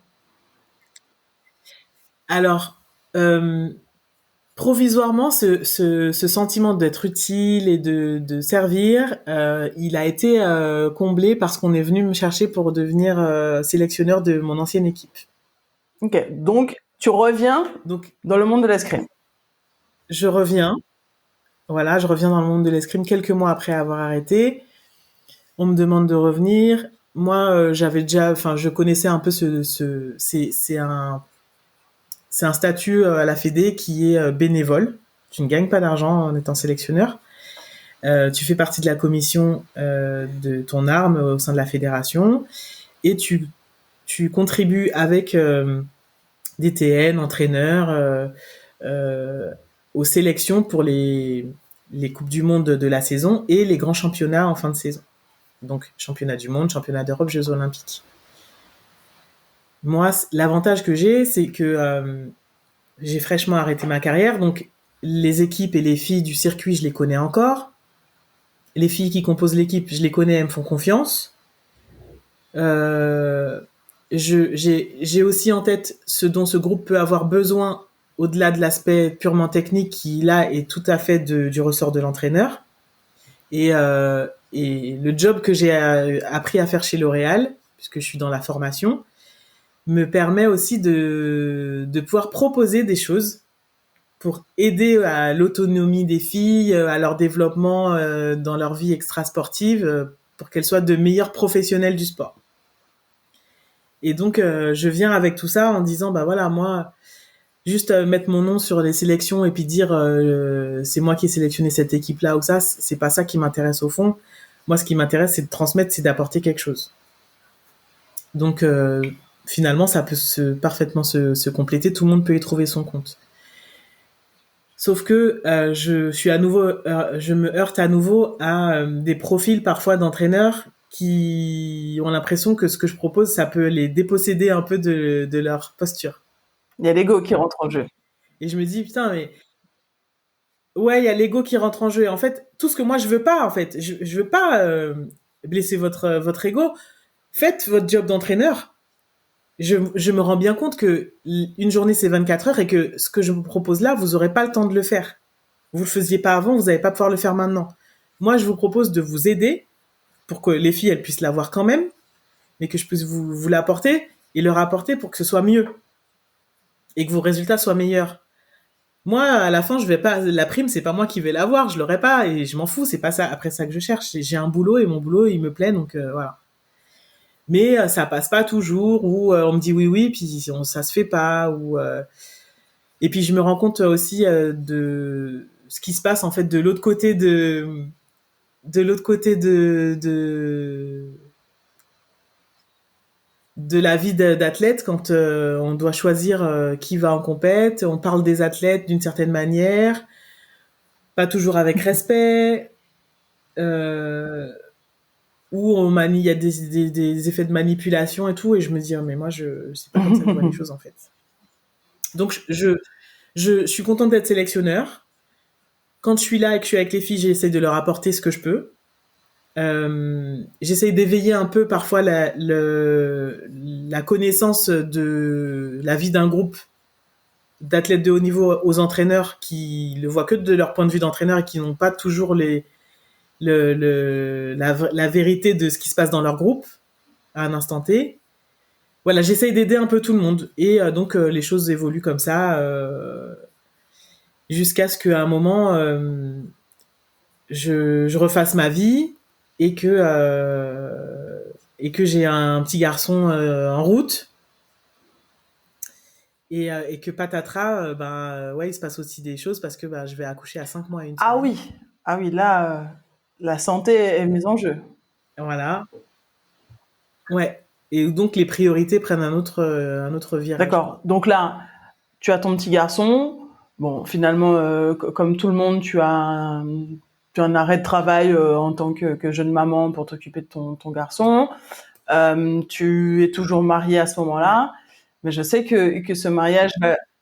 Non, j'ai divorcé. Hein. Alors, le bébé, je l'ai pas avec la personne avec qui je me suis mariée. Ah oui, c'est pour ça que je te dis. D'accord, ok. J'avais pas compris que c'était refait ta vie au niveau perso. J'ai divorcé en 2018. D'accord, ok. Je pensais que c'était j'ai reconstruit ma vie. Donc tu as refait ta vie, tu passes à autre chose. Tu divorces donc et tu refais ta vie et tu construis. Mais donc à nouveau un sentiment d'échec, d'abandon. Donc ça aussi, ça a son importance à ce moment-là parce que c'est difficile. Et juste les papiers sont signés quoi. Enfin, on est vraiment dans la procédure, dans le dur de la procédure entre 2018 et 2019 à peu près. Ouais, même un peu plus parce qu'en fait les choses vont beaucoup traîner. Mon ex-mari il va pinailler sur des choses pour une raison que j'ignore. Enfin, voilà. Et donc quand le bébé arrive, je suis pas encore officiellement divorcée, mais on est séparés depuis très longtemps. Ok. Et moi j'ai refait ma vie et voilà. Et donc ce petit il arrive dans un contexte pas facile. On est en plein Covid. On me dit au départ qu'on va pas pouvoir le sauver, qu'on va pas le réanimer si ah ouais. il arrive trop tôt. Enfin, c'est très violent. C'est très violent, donc ça remet un peu les pendules à l'heure aussi. Tout à l'heure, tu parlais de remettre l'église au milieu du village. Là, tout de suite, les priorités, elles sont très vite très claires. Très clair. Très vite, très clair, ouais. Donc, je passe 3 mois avec lui en réanimation. Personne à part nous, les parents, ne pouvons le voir, donc les grands-parents, tout ça, pas possible. Donc on vit des moments un peu difficiles. Je peux pas rester avec lui à la maternité, parce que c'est Covid et donc on n'a pas le droit de dormir dans la chambre du bébé. Les parents n'ont pas le droit de dormir, donc Je peux rentrer et sortir qu'une seule fois dans la journée de sa chambre. Et sinon, je veux que appeler pour avoir de ses nouvelles. Donc, chaque fois que le téléphone sonne, je Ah, saute. je sens jusqu'à maintenant que ton cœur de maman est tellement meurtri et blessé par cette période, c'est incroyable. Alors que, disons-le Ouais, assez vite, hein, il va bien ton petit garçon aujourd'hui. Et, il voilà. va bien Et aujourd'hui. Voilà. il a, Et il a c'est vrai, c'est 2 ans et demi, important de dire non, mais ça. dit comme ça, c'est vrai que je sens jusque-là à quel point tu as été chamboulé par cette période et que c'est très vif chez toi encore. Oui, oui, oui, c'est très vif et c'est important que ce soit encore vif, même si je pense qu'il faut que j'arrive tout doucement à. C'est lui qui m'aide hein, à passer à la suite. Parce que là, pour le coup, je suis restée coincée, tu Tu vois. es resté coincé où? Là où je voulais pas rester coincée avec mes médailles, là-dessus, je suis restée coincée parce que j'ai eu tellement peur Mais pour lui, je le sens vraiment, peur tu pour sais, sa en vie. neuroémotion, en neurosciences, c'est ce que j'étudie pour développer mon activité de coach thérapeute. On apprend à s'intoniser et rentrer alors, j'ai plus besoin d'aller chercher ton émotion parce qu'elle vient à moi. Mais je sens vraiment à quel point c'est Mm. encore douloureux et vif dans ton cœur de maman. Ouais, ouais. T'as même les yeux qui Donc brillent il a un un peu, là. suivi, voilà. Ouais, ouais, ouais, toujours. Quand je parle de lui. Mais ouais, il a été super fort, super courageux. Donc aussi, ça te fait relativiser plein de choses. Et, euh, et donc, c'est en le voyant lui aussi se bagarrer un peu que je me suis dit, mais c'est, c'est fou de pas arriver à, et c'est là que les choses ont changé pour moi quand je t'ai dit, c'est fou de pas arriver à être content des petites choses. On apprend dans la douleur, hein, Parce que pour malheureusement. moi, tous les jours, ouais, ouais, tous les jours quand je me réveillais le matin, et que j'appelais dans le service de néonat la réanimation pour savoir comment il allait, tous les jours quand je me réveillais, je me disais mon Dieu merci encore un jour où il est en vie quoi. Parce que des fois le service nous appelait, il nous disait bon ben on vous appelle, il faut que vous veniez, ça va pas trop aujourd'hui et on te dit enfin voilà, tant que t'es en réanimation, le pronostic vital Mais de ton comment tu enfant est dors engagé. Hein. quand c'est comme ça? Comment tu vis en dehors des moments de l'hôpital? Parce que finalement, tu quittes l'hôpital par obligation physique, mais finalement, tu quittes pas vraiment Ouais, l'hôpital. Toutes tes pensées, tout ce que tu peux vivre, non. ressentir, respirer, reste à l'hôpital. Et tu vis finalement suspendu Mm. à ton téléphone, à un appel, dans la crainte qu'on t'appelle pour Alors la tu mauvaise l'espères pas nouvelle. cet appel. En fait, tu l'espères qu'on va pas t'appeler.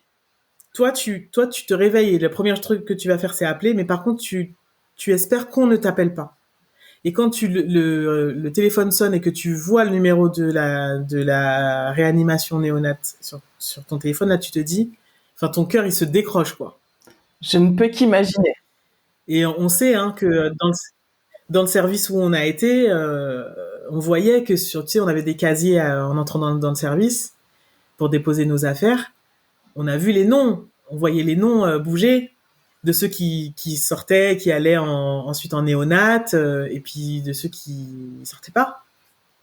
Donc on savait aussi que ça c'était C'était quelque une chose qui était réalité. possible. Et là tu te dis bon là c'est pas une sélection ou pas une sélection, là c'est une vie. Et que j'ai tant attendu Donc finalement, parce que c'était vraiment un projet de vie que tu as ouais ouais nourri, que tu as porté pendant 2 ans. Ton corps ouais ouais finalement, il a subi des examens médicaux, des hormones qui s'est transformé. Tu as dû te battre. Vraiment, ouais. c'est le corps humain peut être parfois notre allié quand on est sportif de haut niveau, mais parfois et souvent même, c'est presque un bras de fer avec notre corps. Bah souvent quand on veut pas l'écouter aussi.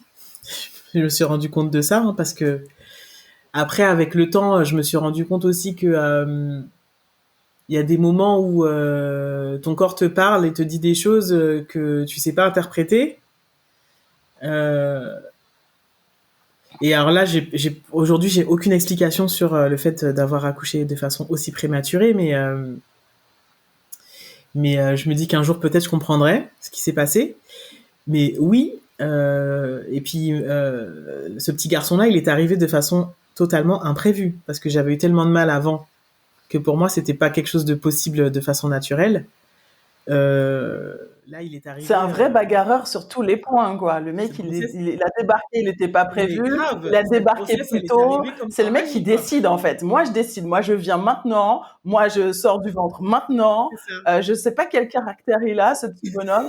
Mais C'est à mon ça. avis, ça doit être une vraie force de vie, hein, Ah, quand mais il est même. assez autoritaire. Ouais, plutôt. Très, très vif d'esprit.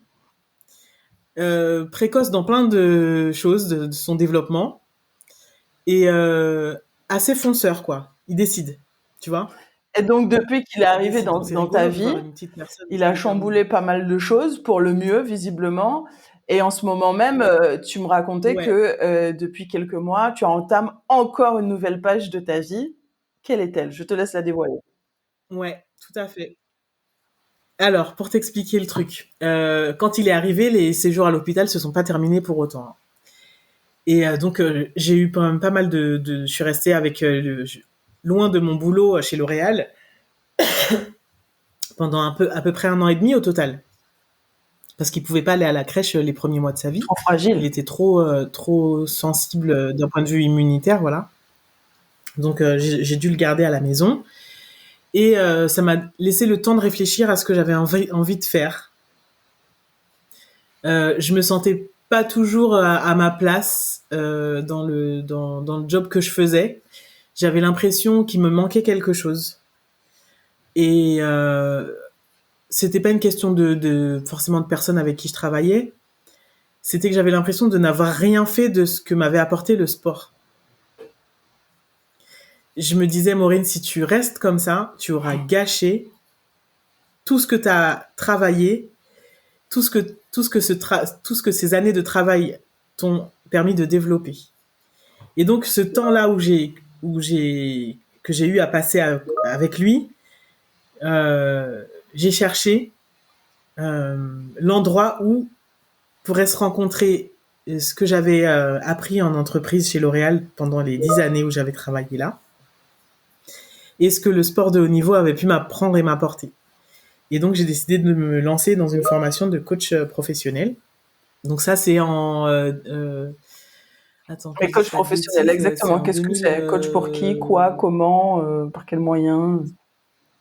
Alors, coach, le coaching professionnel, c'est l'art d'aider les autres à trouver leurs propres solutions pour atteindre un objectif, Coach de résoudre vie. un problème, voilà, répondre à une question. Donc, ça, c'est le coaching. Moi, l'école dans laquelle j'ai été, elle te forme au coaching professionnel, donc executive Ok. coach en entreprise, pour des indépendants, pour des managers, pour des chefs d'entreprise, pour des gens qui vraiment ont envie de développer de nouvelles compétences, ont envie de répondre à une question qui les empêche d'avancer dans leur job, ou envie de développer une posture de manager pour pouvoir mener une équipe ou gérer leur temps de travail. Ça peut être répondre à plein de problématiques. Et donc, j'ai fait ces 15 mois de formation à l'Académie du coaching à Paris. Et ça a été une révélation pour moi, en fait. En quoi? C'était une révélation. Ça a été une révélation. Ça a été une révélation parce que j'ai pu mettre des mots clairs sur des choses que j'avais l'impression d'avoir déjà fait.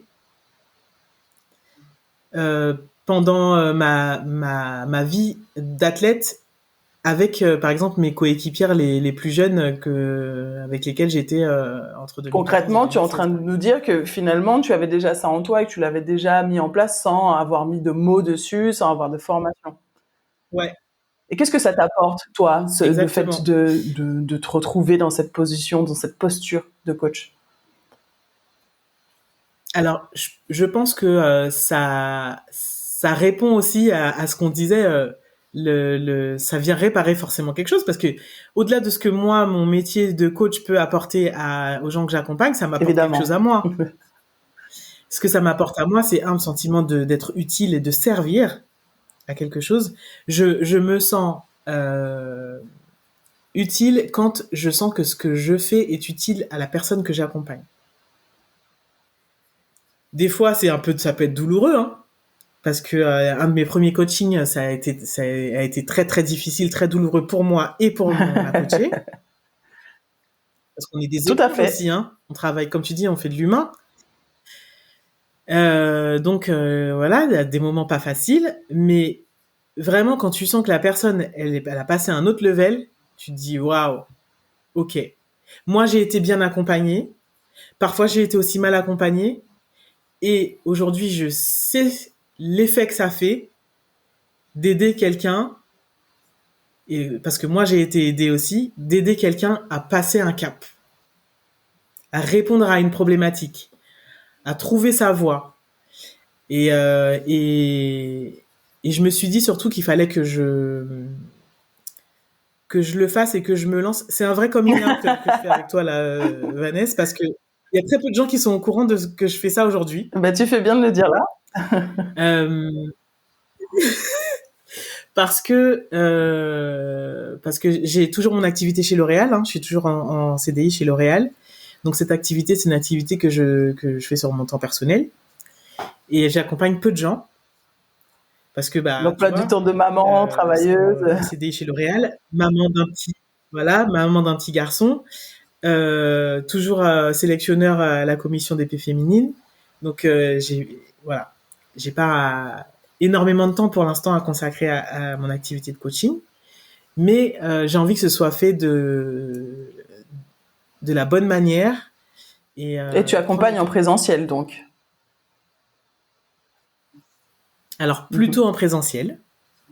Parce que pour l'instant j'ai besoin de ce Humain. contact-là moi aussi pour ressentir les gens et pour pouvoir être plus à l'écoute et capter vraiment ce qu'on se dit, voir aussi la réaction de l'autre, c'est important pour moi et de la ressentir, tu vois, même les soupirs, les choses qui sont importantes dans le paralangage.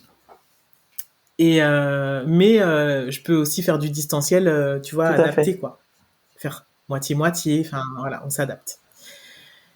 Et en fait là, ce qui se passe depuis quelque temps, c'est que comme j'ai une expérience de l'entreprise assez longue, on me propose de travailler aussi sur les athlètes, soit qui viennent de franchir le cap et qui sont en entreprise, tu vois, par exemple sur des athlètes du pacte de Mhm. performance, parce qu'en fait ces athlètes-là, ils font leur transition dans l'entreprise, mais ils ont aussi besoin d'être accompagnés quand t'as pas les codes, quand Ah, t'as mais jamais fait clairement, ça. tu débarques dans un monde Tu inconnu, passes du sans code, vestiaire, sans langage. Tu es parachuté, comme je dis. voilà. Exactement, tu passes du vestiaire de la discipline que tu as pratiquée depuis que tu as 5 ans à une entreprise avec des collègues qui connaissent pas ton mode de vie, qui connaissent pas ton quotidien d'athlète de haut niveau. Il y a un manager qui a pas forcément choisi de t'avoir dans C'est son vrai. équipe, à qui on a dit bon bah voilà, on a recruté un sportif, il va venir chez toi. Tout ça, ça se gère, ça s'accompagne, c'est nécessaire. Parfois, les managers aussi de ces sportifs-là ont besoin d'être accompagnés pour savoir bah, comment ils doivent faire. C'est C'est pas vrai. toujours simple. Euh, Quand tu es athlète et que tu fais ta transition de carrière professionnellement, là où tu atterris, personne t'attend, hein. Complètement. Personne t'a Complètement. attendu. Toi aussi, tu dois t'adapter aux autres. Un vrai challenge, l'après-carrière. Tu as des athlètes ouais, t'as des athlètes qui changent de projet sportif parce qu'ils quittent une structure, par exemple, une structure fédérale, et qui ont besoin de réorganiser un peu leurs idées, savoir comment ils doivent faire. Moi, ça m'est arrivé pendant ma carrière. J'ai quitté le centre de sport-études pour aller m'entraîner en club et j'avais pas anticipé tout ce qu'il fallait anticiper et ça m'a valu quelques soucis. Donc voilà, il y a des demandes parfois dans le domaine du sport, parfois dans le domaine de l'entreprise. Et parfois les deux se rejoignent parce que bah, du coup les entreprises qui recrutent des sportifs me disent toi tu as fait ce chemin-là, est-ce que on peut te demander d'aider un tel, voilà. Donc, pour te contacter, quoi, c'est sur les réseaux, sur un mail, comment on te contacte? Ouais, ouais, on peut me contacter sur Ok, principalement très Instagram bien. Au ou LinkedIn. LinkedIn. Ok. Donc, Maureen Nizima, si vous voulez faire coacher sur le fait de rentrer en entreprise, eh ben n'hésitez pas à aller chercher et discuter avec Maureen. Vous avez compris qu'elle est super open, cool, sympa, voilà. Pour faire un petit bilan, alors on a fait le bilan de ta carrière. Maintenant, on va faire le bilan de ton après-carrière, puisque tu as arrêté en 2016, on est en 2024. Il y a déjà un certain nombre d'années qui s'est écoulé. Ouais. Quel bilan tu fais de ton après-carrière? À l'heure où je te parle, je pense que mon après-carrière, il est positif. Le bilan est positif. Et il est très riche surtout. Parce que je suis passée par des moments très, très down. Vraiment. Hein. C'est quoi le plus down? C'est quoi le plus down? Tu te demandes... Le plus down, c'est Hein? quoi? Le plus down? Bah, le plus down, c'est cette période-là, entre 2016 et... Entre 2016 et 2019, je dirais, où t'as l'impression que tu ne vaux Est-ce que t'as tenté de, je sais pas, d'en parler à quelqu'un? Est-ce que t'as tenté d'avoir des réponses? Est-ce que t'as tenté de, c'est pas, c'est de moins en moins secret pour tout le monde, hein, pour tous ceux qui suivent le podcast, surtout le premier. Moi, j'ai tenté tout ce qu'il fallait pas. J'ai tenté des réponses dans l'alcool. Évidemment, c'est pas aussi clair, hein. Tu te dis pas, je vais mal, donc je vais aller dans l'alcool et dans la fête. C'est juste que tu te rends compte que t'es pris dans un engrenage de fête, etc. Est-ce que toi, t'es passé par ces périodes-là? Est-ce que t'as bu un petit peu plus? Est-ce que t'as fumé? Est-ce que t'as tenté d'autres choses? Ou pas du tout? Non, non, non. Oh, alors, je me suis découverte travaillomane excessive. En fait, c'est un truc. Work alcoolique, comme on dirait en anglais. Et Work hein, alcoolique. tu- c'est ça. Tu te mets à fond dedans.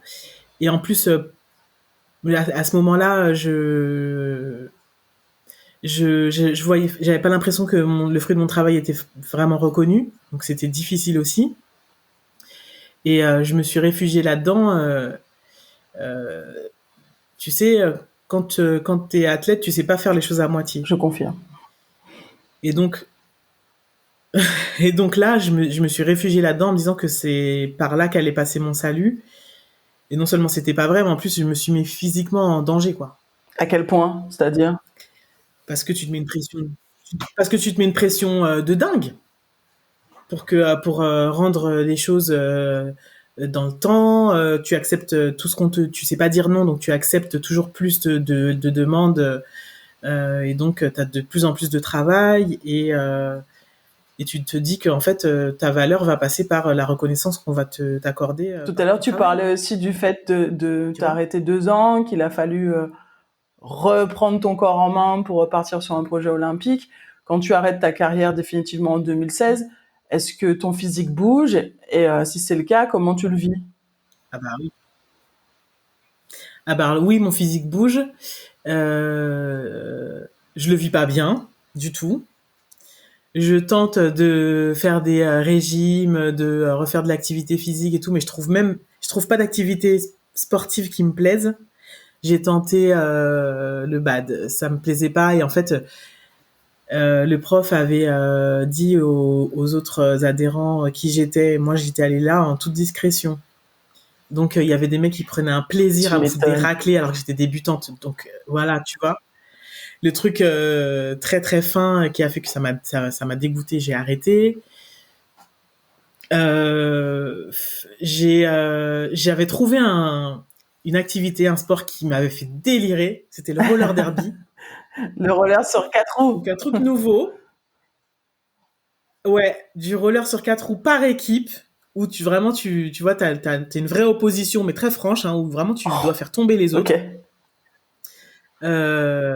Esprit d'équipe, hein, génial. Et puis le Covid est arrivé par là, donc tout s'est arrêté. Et puis après, je suis tombée enceinte. Donc jusqu'à aujourd'hui, tu vois, le corps dans lequel je suis aujourd'hui, j'ai l'impression que c'est le corps de quelqu'un d'autre. Ça, c'est un truc que je dois vraiment régler.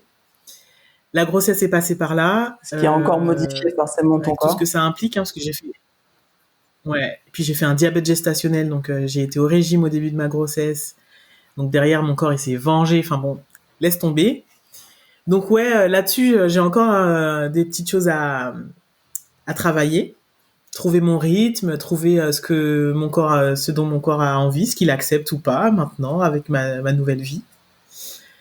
Mais mais je dirais que mon après-carrière, oui, il est plutôt positif et malgré tous les moments un peu compliqués que j'ai traversés, j'ai réussi à chaque fois à en tirer quelque chose de Est-ce positif. que À en ton tirer métier de coach, celui une que nouvelle. tu entames maintenant, enfin, je sais pas si on peut dire c'est vraiment ton métier, puisque pour l'instant, comme on dit, c'est un side business, puisque tu es encore très impliqué chez L'Oréal. Est-ce que c'est pas aussi une réponse à cette après-carrière, à ces douleurs, à ces questions? Alors, c'est une réponse oui et non. Moi, je dirais que c'est une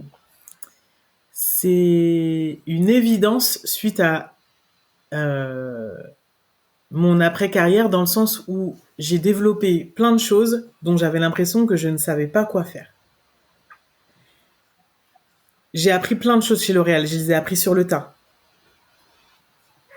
Parce que la vie dans une grande entreprise avec tellement de profils différents, avec des gens qui ont un profil aussi très différent du mien et qui savent pas toujours comment manager des gens qui ont un parcours atypique comme le mien.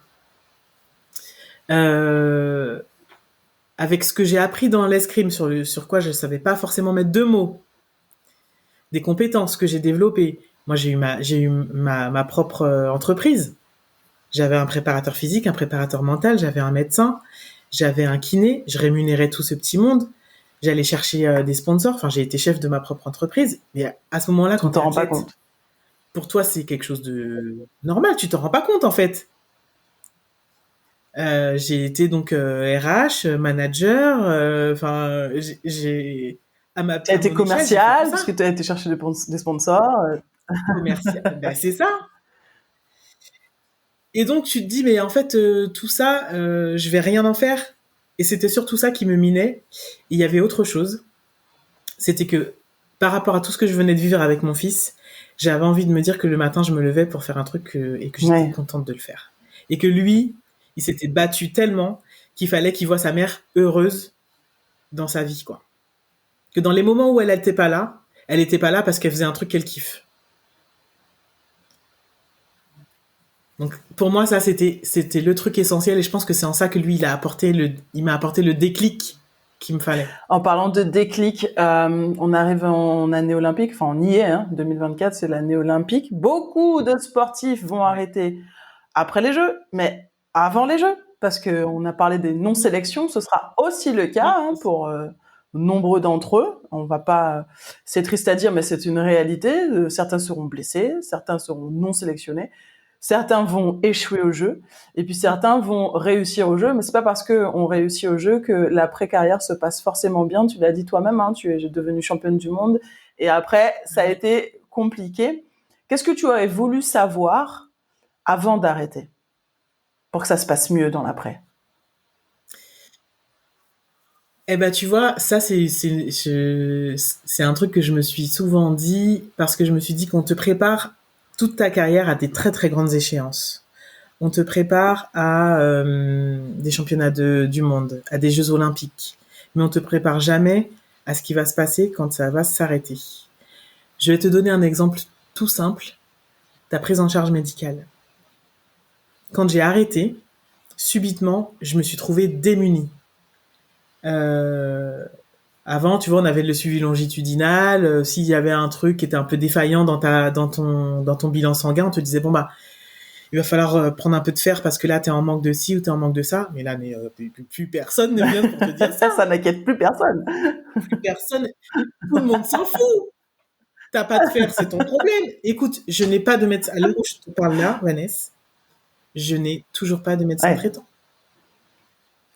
Pourquoi? Parce que mon médecin traitant, c'était le médecin de l'INSEP. Et que j'ai une confiance très limitée dans le médical. J'accorde ma confiance de façon très, très difficile. Et que quand j'ai confiance en quelqu'un, je ne le lâche pas. Voilà. Mon médecin est parti à la retraite. Tu vois en France aujourd'hui comment c'est pour se faire soigner. Quand t'es très très malade, t'es bien pris en charge. Par contre, dans les petits pépins du quotidien, c'est compliqué. Eh ben aujourd'hui, je ne trouve pas de médecin qui veuille me prendre comme patiente, un médecin traitant de ville. Parce que, à mon avis, parce que tu vis à Paris, ça. Parce que sinon, des médecins en campagne. Alors c'est vrai que quand tu essaies de prendre rendez-vous, on te dit êtes-vous déjà un patient du docteur X? C'est vrai qu'ils prennent plus de nouveaux patients, mais ça c'est plutôt dans les grandes villes. Donc je sais plus. Là, t'es toujours à Paris du coup? Bah, Ouais, c'est voilà. mon cas. Ouais, je suis en région parisienne et c'est mon cas. Donc, tu vois, juste ça. Prendre soin de toi, de ton corps et de ta santé, c'est pas évident.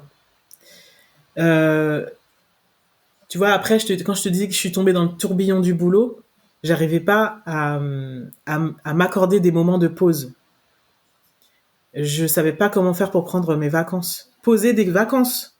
C'est un truc qui a l'air tellement bête. Mes collègues, quand ils rentrent des vacances au mois de janvier, ils posent leur congé d'été.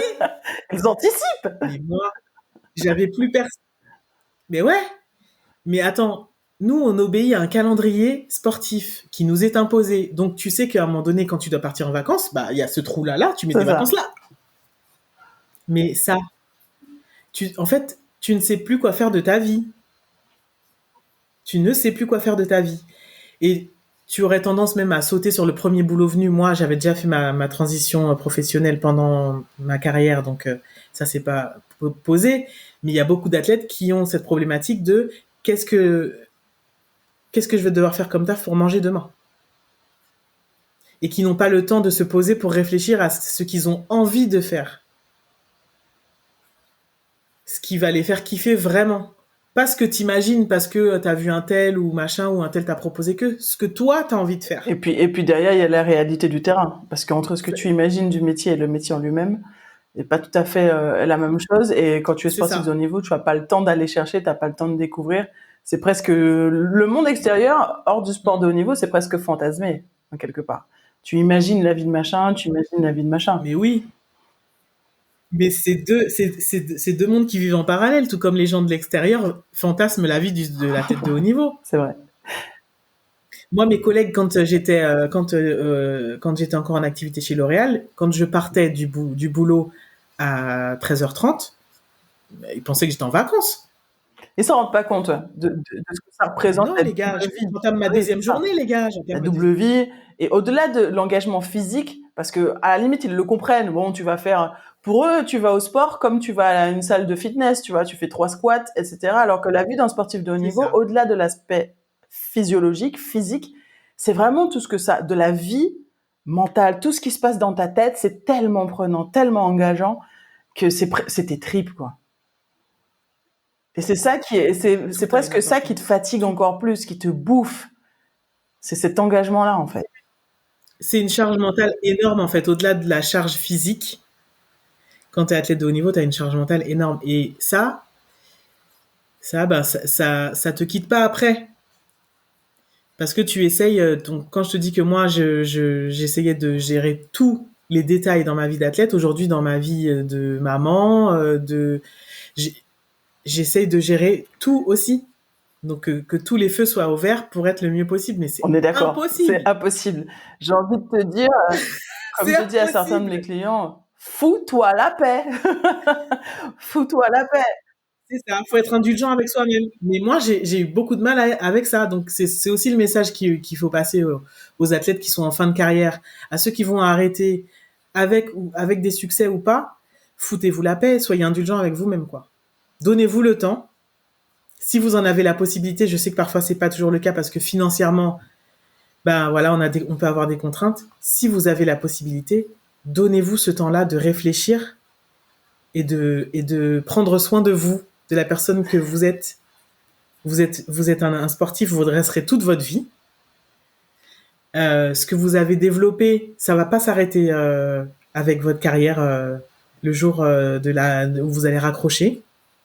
Ça restera en vous. Prenez-en soin, prenez soin de vous. Ce sera ma dernière question avant de se quitter. J'ai l'impression que tu y as déjà répondu là dans les derniers mots, mais qu'est-ce qu'on peut te souhaiter, Maureen?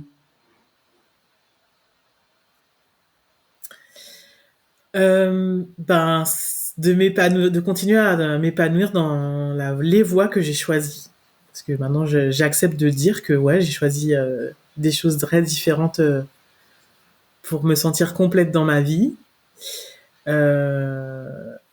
Et ben de pouvoir continuer à développer tout ça, d'être en forme aussi pour pouvoir assumer toute l'énergie qu'il faut pour développer tous ces projets. Euh, et puis bah d'en développer d'autres peut-être Et puis j'ai envie de dans les rajouter, années qui puisque je viennent. pensais que finalement ça a du mal à rentrer, de prendre du temps pour toi, Maureen, puisque j'ai l'impression que Oui, sur le planning, c'est toujours pas rentré là, de prendre du temps pour toi. non, non, non, non. Mais tu sais, voilà, j'en ai pris conscience, je l'accepte. Maintenant, il faut le mettre en œuvre. Eh bien, écoute, j'ai été ravie de partager ce podcast avec toi. J'ai le sentiment qu'on se quitte alors qu'on n'a pas tout dit. Merci, moi aussi. Ce podcast pourrait durer 5 heures, j'ai Ouais. l'impression, parce que on est sur la même longueur d'onde, on se comprend, le feeling passe bien. C'était super sympa. Merci beaucoup d'avoir pris le temps dans cet emploi du temps de dingue d'avoir partagé ton expérience. J'espère que tu auras pris autant de plaisir que moi à partager ce moment. Ouais, vraiment, c'était super cool. Merci beaucoup, Vanessa. Continue, franchement, c'est top. Et tu vois, je me dis que si à l'époque j'avais eu un podcast GLAD-1 comme le tien, ça aurait pu me rassurer sur plein de choses. Je me serais sentie Bah, moins écoute, seule. en tout cas, c'est vrai que c'est les retours que j'ai. Au-delà de ma petite expérience, ça me fait vraiment plaisir de non seulement de pas être seule, hein, parce que tu disais, on va pas se mentir, ce serait hypocrite de dire que j'y gagne rien. Moi aussi, j'y gagne à pouvoir parler avec toi, à échanger avec d'autres, et aussi de me dire que finalement, c'est pas vain le temps que je passe autour de ce podcast, parce qu'on croit toujours qu'un podcast, c'est tu cliques, tu parles et tu raccroches et tu postes. Non, non, un podcast, c'est quand même beaucoup plus de travail que ce qu'on croit. Mais il vaut vraiment le coup C'est à clair. chaque fois que j'ai une conversation aussi inspirante que celle-là avec toi, à chaque fois que je reçois un message qui dit que ça fait du bien. Donc voilà, un podcast de plus qui fait du bien. Je dédicace cet épisode à toutes les personnes qui ont besoin de l'entendre, qui ont besoin de ne pas se sentir seules et qui ont besoin d'avancer dans la vie. Donc vous avez une Maureen, n'hésitez pas à la contacter. Et puis vous avez une Vanessa qui est toujours là et qui continue à porter le combat et le flambeau, parce que j'avais Ayodele qui disait que pareil, hein, qu'il avait besoin d'un podcast comme celui-là, et je m'en rends compte à quel point finalement on était seul après notre carrière. Alors grâce à ce podcast, je me sens de moins en moins seule parce que je réussis à fédérer autour de moi et d'avoir des gens qui portent ce discours-là. Mais Ouais. pendant un moment, c'est vrai qu'on a l'impression d'être dans sa solitude, dans sa bulle, et peut-être presque d'être fou, voire capricieux, de se dire ah mais je vais pas bien. Surtout quand tu fais un métier comme je l'ai fait pendant des années où j'étais journaliste, j'étais dans la lumière. J'avais pas le droit, comme toi, de dire que Ouais. ça va pas parce que je faisais un métier qui était trop bien et que tout le monde m'enviait, alors que finalement, bah non, ça allait pas. Donc merci à toi surtout d'avoir osé dire les choses telles qu'elles étaient, parler de ton divorce, parler de ta difficulté à avoir un enfant, de l'après-carrière. Ce podcast existe justement parce que vous êtes capable, vous sportifs de haut niveau, de porter un discours qui est pas conventionnel, tu vois. C'est ce que je disais dans le podcast tout à l'heure, c'est que Mm.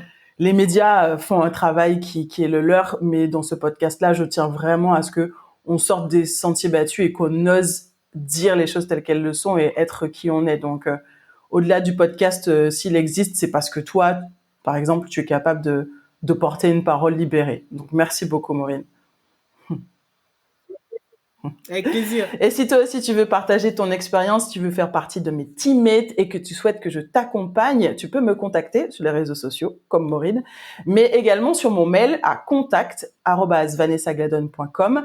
Et si tu souhaites comprendre comment je peux t'aider, l'appel découverte est offert. Si ce podcast te plaît, n'hésite pas à lui mettre 5 étoiles sur la plateforme que tu utilises et je t'invite à le partager à ceux à qui il pourrait plaire. N'oublie pas que la vie est un sport incroyable et que tant que la partie n'est pas terminée, rien n'est jamais perdu. Alors, on se bat jusqu'au bout, je vérifie si tu connais jusqu'au gong, jusqu'au sifflet final, jusqu'à la ligne d'arrivée. J'avais pas compris que c'était un jeu. C'était ton tour, Maureen. Je sais que tu es une habituée du podcast et c'est mon petit laïus de fin. Donc, jusqu'à la ligne d'arrivée, on se bat, on s'abonne également pour ne rien manquer et je te donne rendez-vous très vite pour un nouvel épisode de The Glad One podcast. Et comme disait une amie, another Glad One, another podcast. Voilà.